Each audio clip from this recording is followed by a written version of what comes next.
జై సచ్చిదానంద. మీ అందరిలోనూ కొలువై ఉన్న పరమాత్మకు నా మనఃపూర్వకంగా శిరస్సు వంచి నమస్కరిస్తున్నా.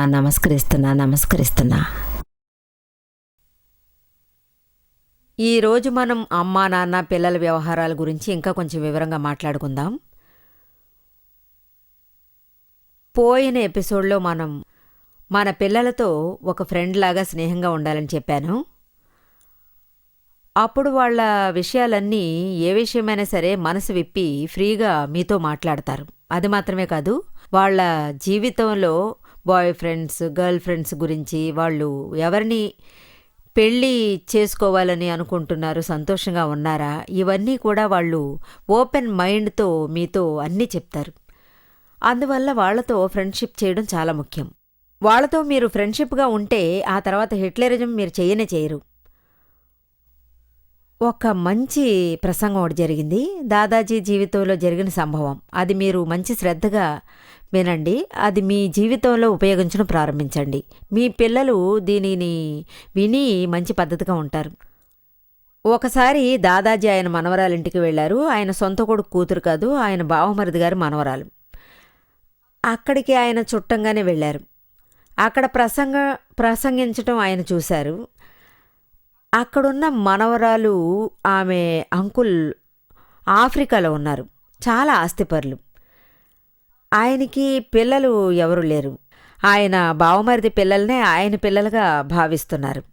సంవత్సరానికి ఒక్కోసారి ఆయన వస్తూ ఉంటారు, 2-3 నెలలు ఉంటారు. ఆయన బావమరిది పిల్లలను 8 మందికి థింగ్స్ అన్నీ తీసుకొస్తారు, డబ్బులు అందరికీ ఇస్తారు. ఆ తర్వాత తిరిగి ఆయన వెళ్ళిపోతారు. ఈసారి ఏమైందంటే అంకుల్ ఆఫ్రికా వచ్చి ఆయన్ని చూశారు. ఇల్లు ఇంతకుముందు ఇలా లేదే, ఇల్లంతా బాధగా ఉందే.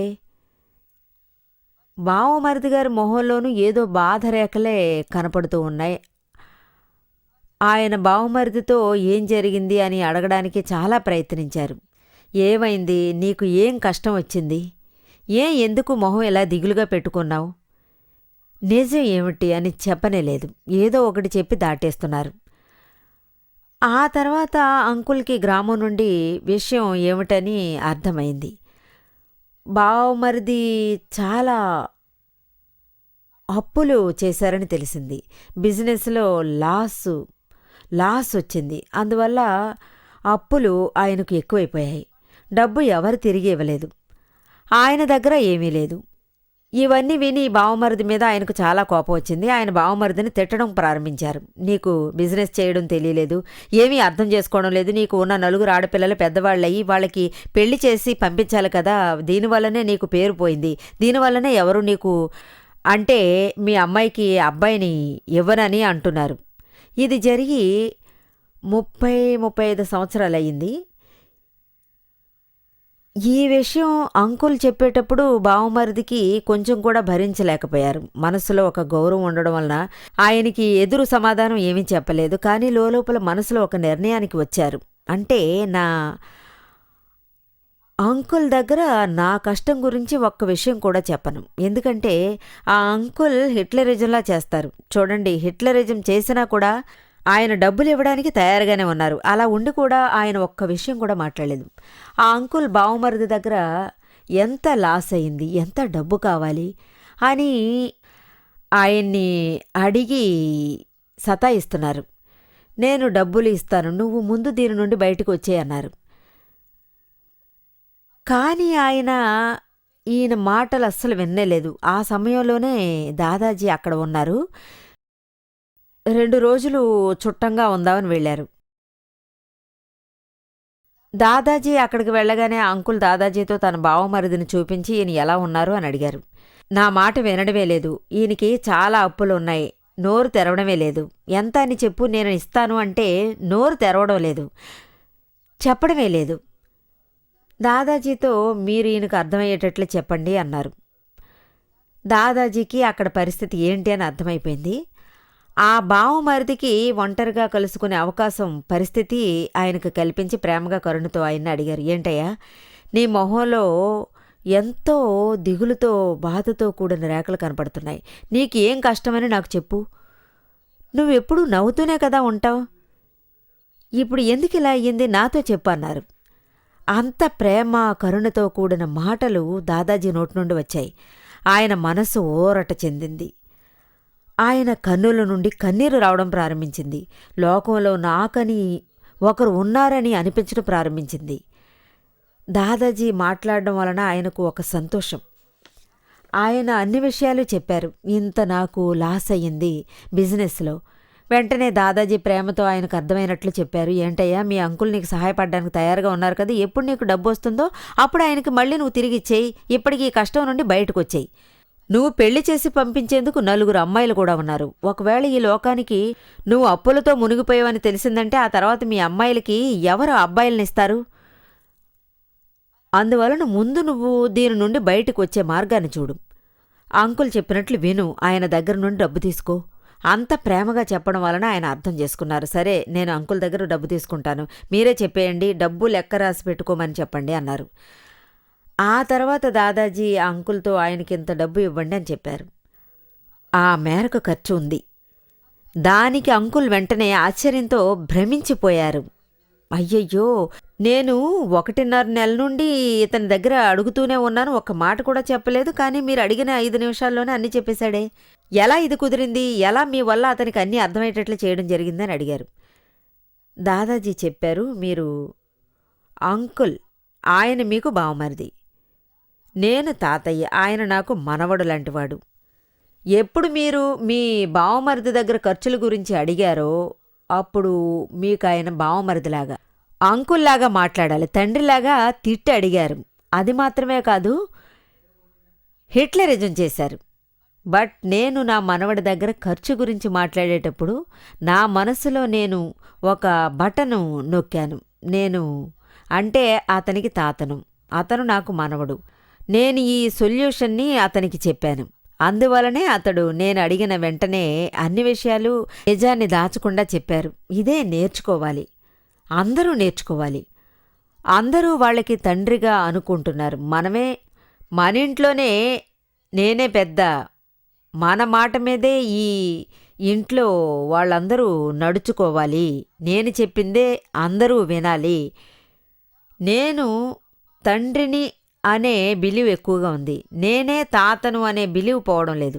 నేను ఒక తల్లిని, నేను నా పిల్లలకు మంచి క్రమ పద్ధతులను తెలపాలి, నేను ఏం చెప్తున్నానో అది వాళ్ళు నేర్చుకుని తీరాలి. ఈ బిలీవ్ పోవడం లేదు. ఈ బిలీవ్ ఎంతవరకు మీ మనసులో ఉంటుందో, మీరు మీ నోటితో ఏం బయటకు చెప్పకపోయినా ఈ ఉద్దేశం లోపల ఉంటూనే ఉంటుంది. మీ వరకు పిల్లలతో ఒక హిట్లరిజం చూపించారు.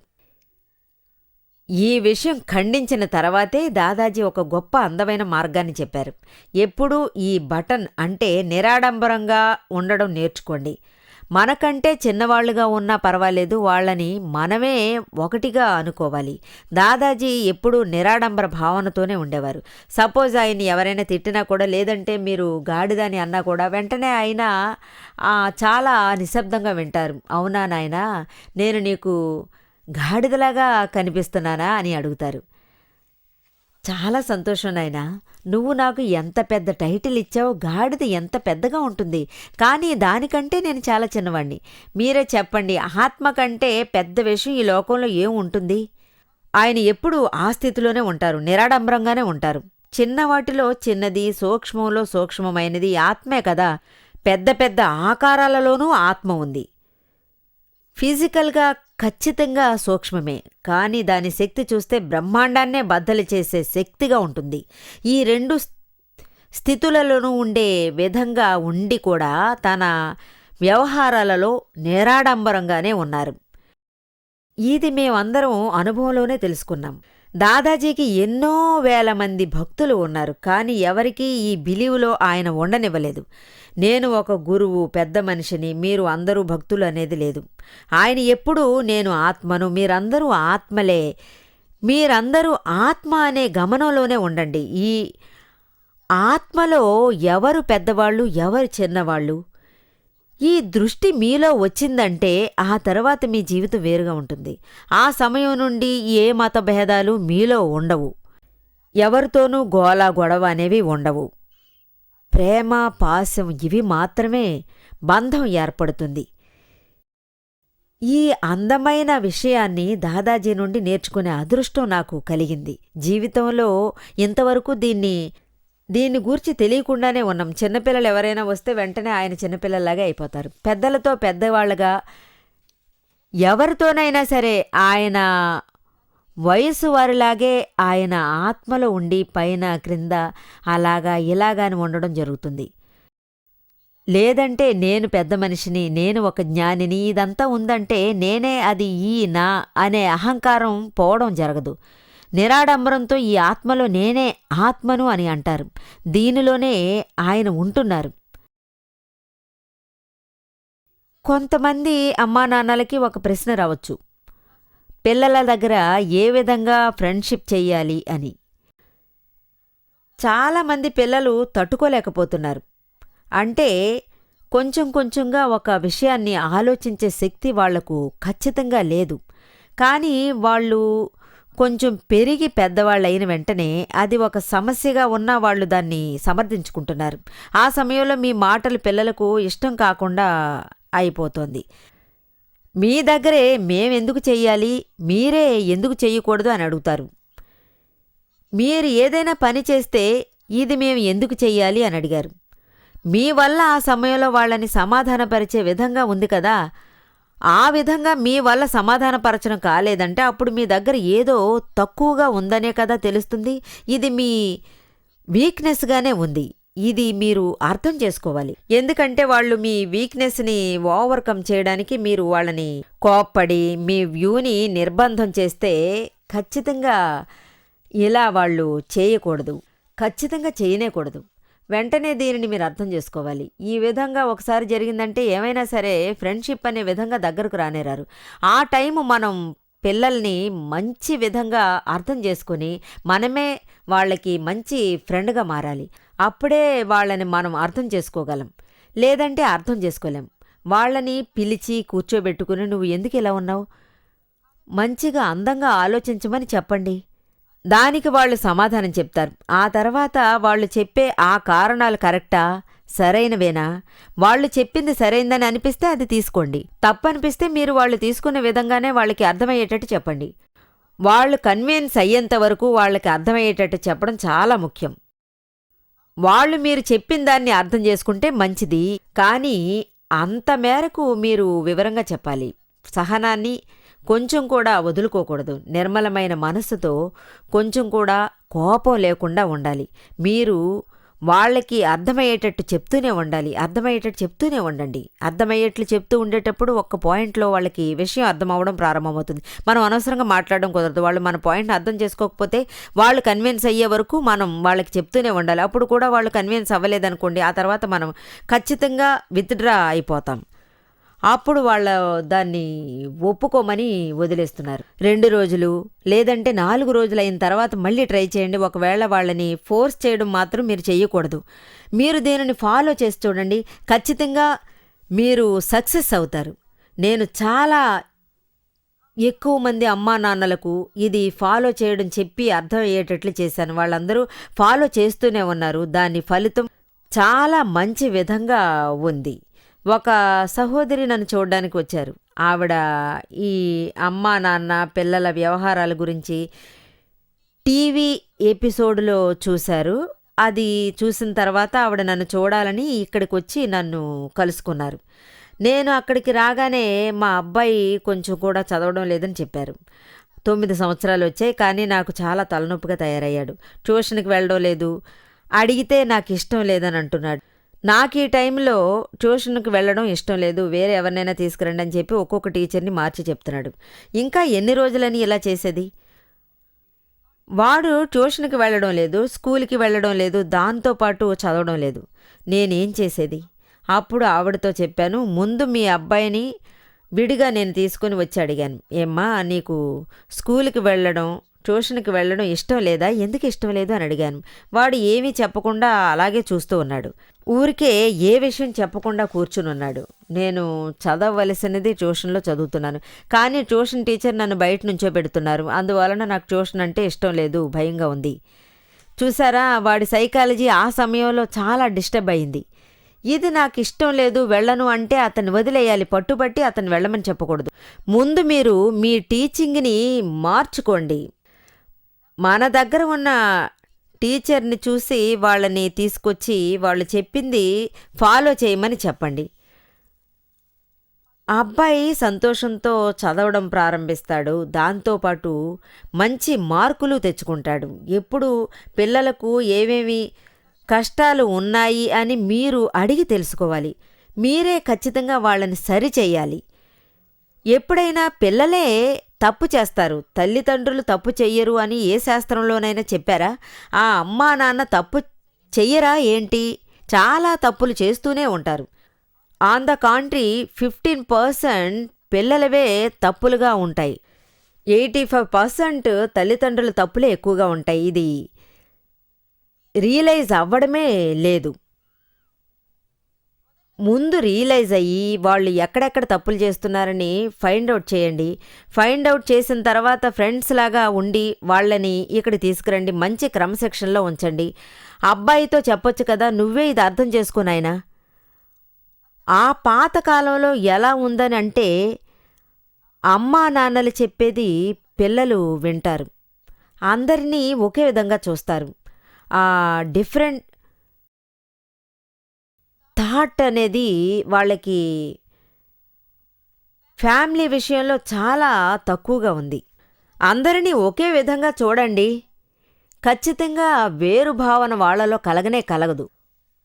పూర్వకాలంలో ఇల్లు అంటే కోవెల్లలాగా ఉండేది, కానీ ఈ కాలంలో ఇల్లు అంటే ఒక తోటలాగా ఉంది, పూల తోట. అంటే పాతకాలంలో తండ్రి లోభిగా ఉంటే ఇంట్లో అందరూ కూడా లోభిగానే ఉంటారు. ఆయన వేరేగా ఉంటే అందరూ కూడా వేరేగానే ఉండేవారు. ఇందులో అందరూ ఒకే విధంగా ఉండడం వలన అది కోవెల్లాగా ఉండేది. ఒక గులాబీ తోట అని కూడా మనం చెప్పొచ్చు, లేదా వేరే విధంగా కూడా ఉండొచ్చు, కానీ అందరిది ఒకే విధానం. కానీ ఇప్పుడు ఈ కాలంలో ముక్కు పట్టుకోవాలి ఖచ్చితంగా. చూడండి, నాన్న ఒక లోబిగా ఉన్నాడు, పిల్లాడిని చూస్తే చాలా ఓవర్గా ఖర్చు చేస్తాడు. అమ్మను చూస్తే పిసినారులాగా ఉంటుంది. అమ్మాయిని చూసారా, చాలా తెలివైందిగా, బుద్ధిమంతురాలుగా, చాలా తెలివైన అమ్మాయిగా ఉంది. చిన్న పిల్లైనా కూడా చాలా హింస పెట్టేదిలాగా ఉంటుంది. మధ్యలో ఉండే అమ్మాయి చాలా శాంతంగా ఉంటుంది, ఎవరితోనూ తను మాట్లాడదు. మన ఇంట్లోనే ఇలా వేరే వేరే విధంగా ఉంటున్నారే, మిమ్మల్ని ఒక యజమాని చేసి ఈ ఫ్యామిలీ వ్యవహారాలను ఎలాగైనా మీరు రన్ చేయాలి అని వాళ్ళు చెప్తున్నారు. వీళ్ళకి మంచి క్రమశిక్షణ నేర్పించగలరు. అది మీరు అన్ని విషయాలు అర్థం చేసుకునేటట్లు ఉంటేనే. అంటే యజమాని స్థానంలో ఉండాలంటే ఎవరికి ఏమేమి కావాలి, ఎవరెవరికి ఏమేమి కావాలి అని బాగా అడిగి తెలుసుకొని ఆ తర్వాత అదే విధంగా వాళ్ళకి అన్నీ చేయాలి. అప్పుడే అది గులాబీ తోట అయినా కూడా దానికి ముళ్ళు ఉంటాయి కదా, ముళ్ళును ఉంచుకుని పువ్వును పాడేస్తామా?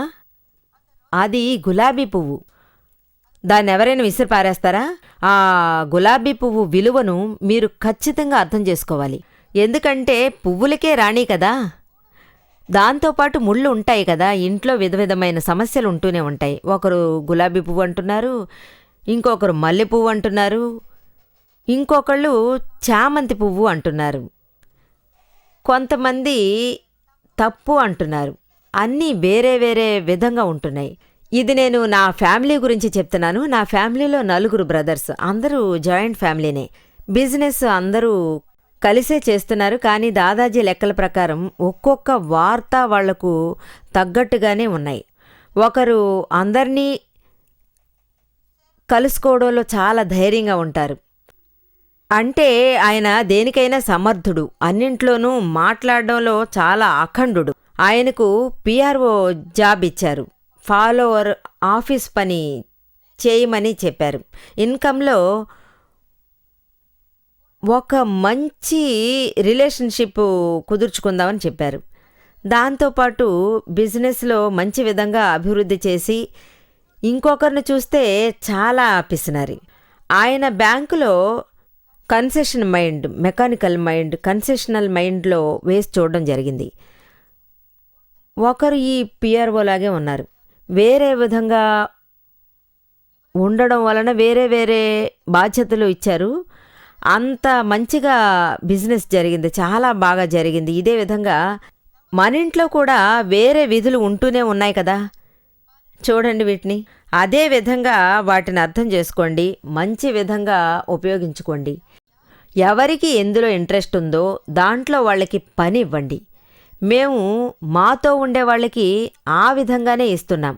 మేము ఎవరికి ఎందులో ఇంట్రెస్ట్ ఉందో వాళ్ళకి ఆ బాధ్యత ఇస్తున్నాం. అది హోల్ రెస్పాన్సిబిలిటీ అని కూడా చెప్పొచ్చు. ఆ తర్వాత అది బాగుందో లేదో, కానీ మంచి చెడ్డలను ఆ విధంగా తీసుకోండి. ఎవరు తప్పు చేస్తున్నారు అనేది కాదు, దీని వెనక ప్రకృతి సిద్ధాంతం ఉంది కదా.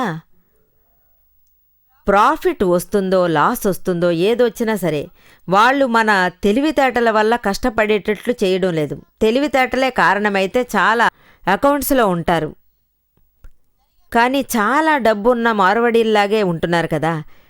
కష్టపడి ఏర్పరిస్తే చాలా మంది కష్టపడుతూనే ఉన్నారు కదా. ఇది సేటుకు పుట్టిన దగ్గర నుంచి అన్నీ దొరికాయి, అనుభవించడం జరుగుతుంది, పుణ్యం వల్ల దొరికింది. మన ఇంట్లో చూస్తే అందరూ ఒకేలా ఉండడం లేదే. కొంతమందికి ఏది ముట్టుకున్నా బంగారం అవుతుంది, మంచిగా సక్సెస్ అవుతుంది. వాళ్ళకి అన్నీ వేరే వేరే విధంగానే అన్నీ జరుగుతూనే ఉంటాయి. సపోజ్ మీ అబ్బాయికి రాత్రిళ్ళు లేటుగా నిద్రపోయే అలవాటు ఉందంటే అతను రాత్రి రాజు అయి ఉంటాడు. రాత్రి పగలు కూడా నిద్రపోవడం జరగదు. ఇక్కడ మా ముగ్గురు పిల్లలు రాత్రి 12 గంటలైతే వాళ్ళు మెదడు పనిచేయడం ప్రారంభిస్తుంది. వాళ్ళు కంప్యూటర్ దగ్గర కూర్చుని పనిచేయడం ప్రారంభిస్తుంటారు. మేము వాళ్ళని రాత్రి రాణి అని చెప్పి ఎగతాళి చేస్తాం. కొంతమంది రాత్రి 12 గంటల వరకు నిద్రపోకుండా ఉంటారు, ప్రొద్దున్నే 8 గంటలకి నిద్ర లేవరు. అప్పుడు వాళ్ళకి మేము పగలు రాజు అని అంటూ ఉంటాం. అప్పుడు పగలంతా పనిచేస్తారు. మీరు ఊరికే ఎందుకు నిద్రపోతున్నారని అడిగితే వాళ్ళు పనే చేసుకుంటూ ఉంటారు, నిద్రపోవద్దు అని అది ఇది అని చెప్తూ ఉంటే ఎలా? వాళ్ళని ఎంకరేజ్ చేయండి. ఏ మార్గంలో వాళ్ళని తీసుకుని వెళ్లాలో ప్రయత్నించి చూడండి. అది వదిలేసి ఎప్పుడు చూసినా టెన్షన్ అనే ఉంటే ఎప్పుడు చూసినా కోతిలాగా ఊరికే గెంతులేస్తూ ఉండడం, ముందు ఫ్లోర్లో తర్వాత ఈ ఫ్లోర్లో. అతని నేచర్ అంతే, అతన్ని అదే విధంగా ఉండనివ్వండి. ఎందువల్ల మీరు అతన్ని మారుస్తున్నారు చెప్పండి? ఎందుకు ఇలాగే పరిగెడుతున్నావు అని అడక్కండి. అతను ఎలా పరిగెడితే మీకేంటి? పని పూర్తి చేస్తున్నాడు కదా, ఊరికే కూర్చోకుండా. మనం సహించలేకపోతున్నాం, వెంటనే మనం తిట్టడం ప్రారంభిస్తున్నాం. ఎందుకు పరిగెడుతున్నావు? ఇంకొకరి నేచర్, ఆయన ఒకే ప్రదేశంలో కూర్చుంటాడు. ఆయన తొందరగా లేస్తే చాలా కష్టంగా ఉంటుంది. ఇటువంటి పిల్లలు మాతో కూడా ఉన్నారు. వాళ్ళకి చెమట పట్టేటప్పుడు వాళ్ళు ఫ్యాన్ కూడా వేసుకోరు. ఒకవేళ 11 గంటలు 12 గంటలు ఆఫీసు నుంచి బయలుదేరి ఇంటికి వెళ్ళాలి, అప్పుడు బస్సు దొరకడం కష్టమవుతుంది కదా, బస్టాండ్లోనే ఉండిపోతారు. దోమలు కుడితే కుట్టనివ్వని అయినా ప్రశాంతంగా నిద్రపోతుంటారు. రాత్రి అయిపోయింది కదా. ఆ తర్వాత వాళ్ళకి ఏ కన్విన్స్ లేదు. అన్నీ ప్రకృతే. ప్రేమాభిమానాలతో అర్థం చేసుకునేలా చెప్తున్నాం. మేము వాళ్లతో మాట్లాడుతున్నాం, దాంతో వాళ్ళు అన్నీ అర్థం చేసుకుంటున్నారు, దానికి ముఖ్యత్వం ఇస్తున్నారు. అర్థం చేసుకుంటే చాలా మంచిది. అర్థం చేసుకుంటున్నారు, అన్నీ ఇంప్రూవ్ చేసుకుంటున్నారు. మీరు ఎంతగా చేసినా ఒకరి నేచర్ అంటే ప్రాణం అంటే ఆఖరి వరకు ఉంటూనే ఉంటుంది. అందువలన ఇది తెలిసి వాళ్ళని తిట్టి చంపే అవసరం లేదు. మిమ్మల్ని నేచరు వదిలిపోదు. నేచర్ని మీరు అర్థం చేసుకుంటే మీకు ఒక మంచి ఫలితం దక్కుతుంది. ఇల్లు కూడా మీకు స్వర్గంలా మారిపోతుంది. జై సచ్చిదానంద.